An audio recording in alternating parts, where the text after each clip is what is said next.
Hello there, how are you doing?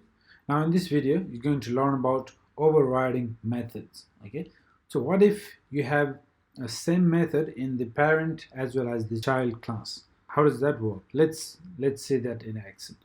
First I'm going to go to person.php and let me create a simple method. Okay, so let's say just for testing. All right, public function say hi. Okay, and then this function will simply say hi, return hi, what's up, and let's concat the name as well, this first name.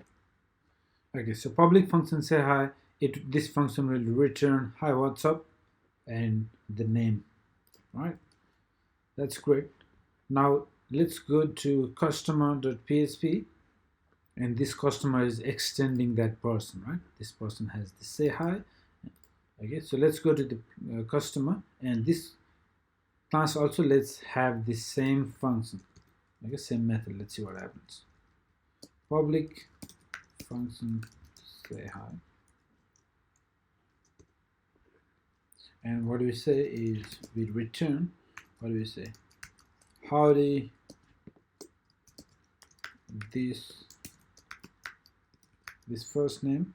Let's leave it. Okay, now let's even comment this out for the moment. Okay, now this class is extending person. This person has this say hi method. Now this class, because it is extending, I can use that method from this for this customer, right? Let's go to init.php. Now this first customer is the new customer using this class, customer class. We have nowhere person class. We don't have person class here anymore, but we don't need that because customer is in fact extending the person. Okay, so var done first customer, let's get, let's say hi, let's see what we get.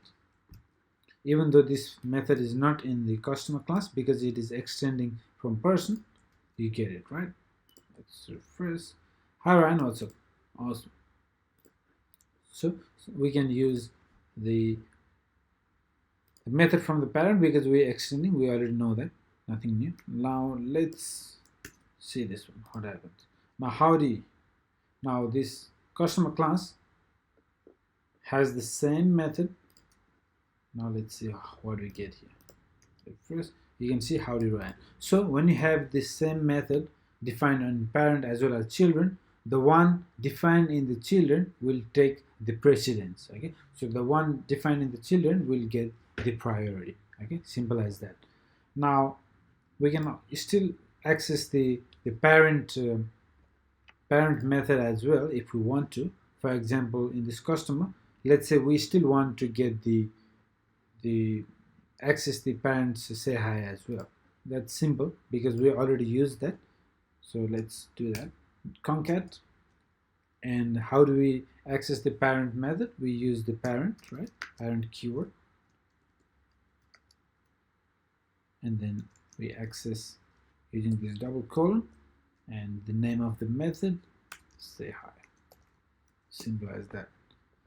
Okay, now let's try. As you can see, now we get R1, the child's implementation, as well as the parent's implementation. Okay, so this is overriding. It's very straightforward. If you have the same name, it gets overridden.